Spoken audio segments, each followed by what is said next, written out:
Sex. Sex. Sex. Sex. Everybody talks about it, you listen, you see it on TV, you see it everywhere, but when you are just in regular circumstances with regular folks doing regular things, just shout out the word sex. See what their faces do. Authentic Community Theater has taken on the challenge, putting together something that's not just entertaining, engaging, a vehicle for the questions, to push them out there and say it's okay to ask these questions. It's okay to want to know. No more, no. I want to know. No more, no. I'm Nikki Perini, the Artistic Director of Authentic Community Theater. Our mission is to inspire, explore, and unite the community together through creating original work with professional artists and hopefully enlightening the very heavy topic of how to talk about sex.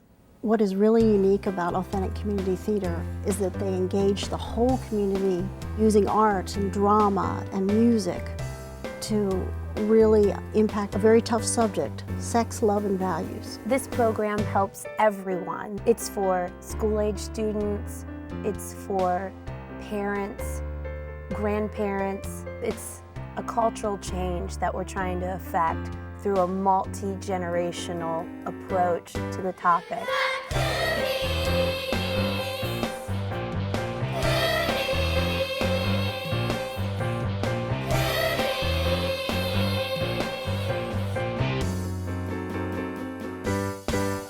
Now, I know she didn't ask you to pull on her hood. Now, you need to apologize to her.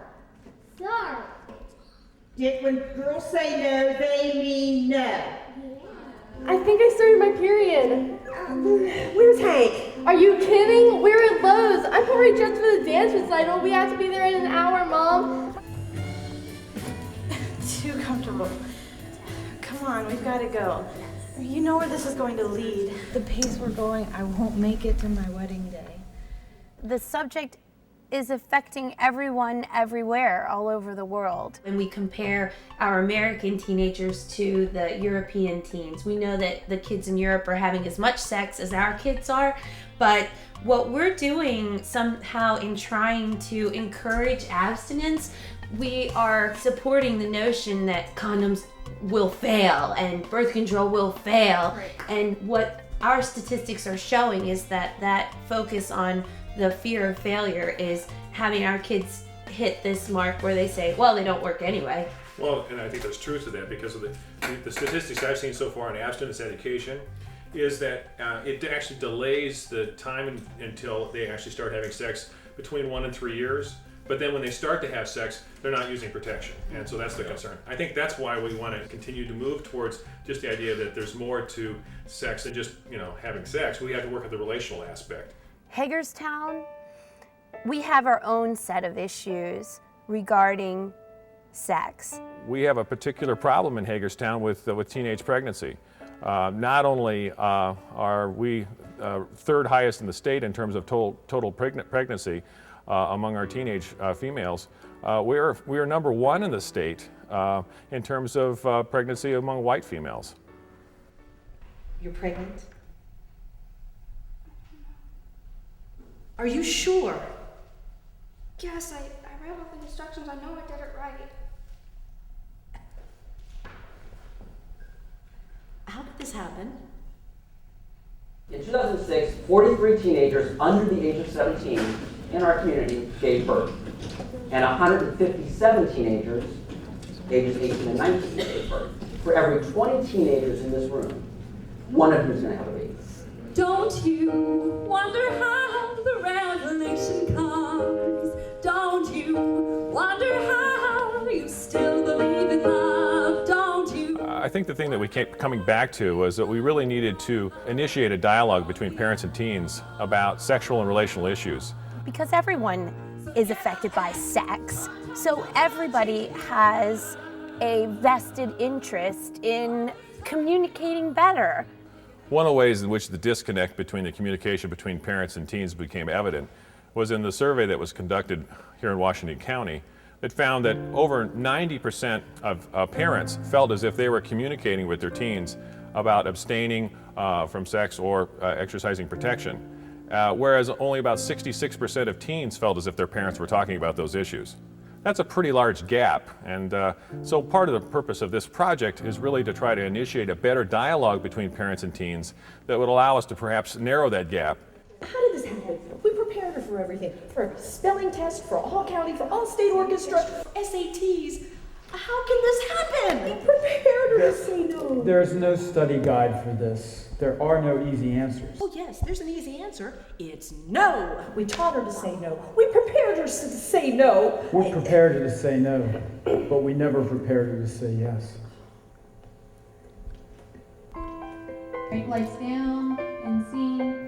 Numbers that are pretty significant on a national level. Over 1 million pregnancies occur each year to American female teenagers. Over 30,000 of these pregnancies are occurring to kids 14 years and younger. If we could start to see some of these numbers drop, that parents start to figure out how to talk about these issues earlier and earlier on in childhood, so that we're really talking about helping to shape a child's character all the way from toddlerville into a young adulthood. But I should make an appointment for my daughter. Oh my, is it that time for her already? She's nearly 13. Oh boy, time sure is flying, isn't it now? Yeah, you don't have to tell me. People were asking me, well, is anybody doing it already? Just the heat started to come on us about this. They wanted us to give up the grant. A friend of mine emailed me and said, hey, have you seen this? Yeah, my name is Jane Heather, and I'm the playwright of Are We There Yet?, which is an interactive play and workshop for grade 9 students, which in Canada is 14. And it's a play about sexual decision-making and sexual health. Drivers should be thoroughly familiar with their own equipment before starting the car. Other standard equipment includes headlights, your shift lever, and glove compartment. So I emailed Jane Heather right away. She generously offered to come visit us.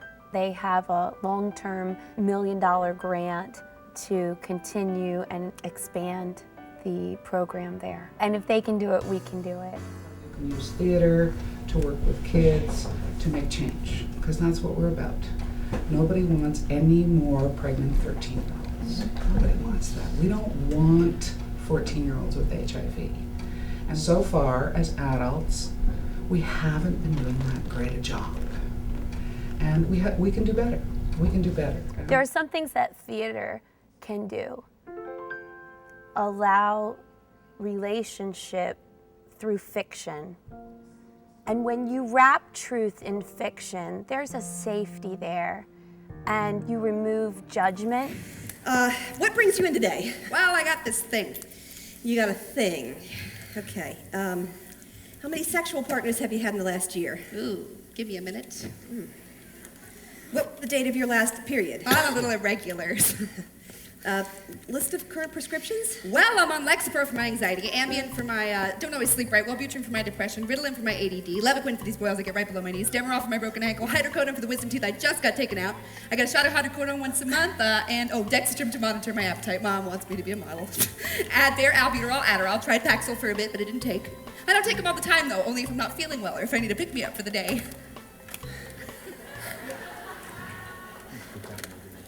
Flintstone vitamins. As a theater company, we have a very privileged position. We're the question askers.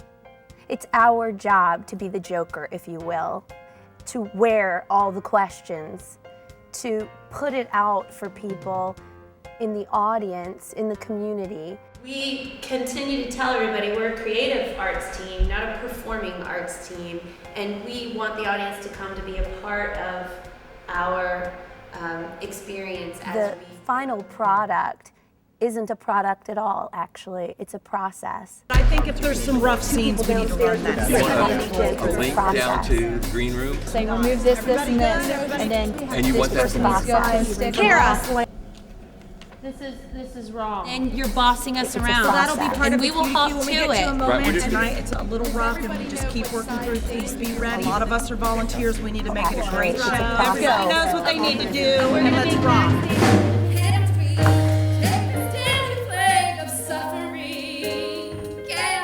Our greater mission is to embrace the process of creating and collaborating together. Folks of all ages, all backgrounds, all socioeconomic situations, and we all know that we are not working towards a performance. No, not at all. We are committed to the process, we trust the message, and we know that we're gonna step out there heart first. And we're excited about that, no matter what else happens. That is going to be our true success.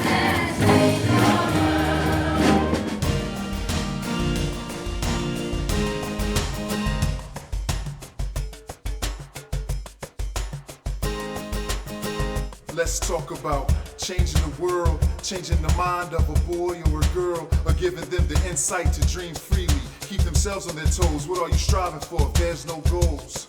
So go on and set those high. Tell yourself the limit is beyond the sky. If you reach for the stars, you'll land on the cloud. But if you never start to reach, your feet remain on the ground.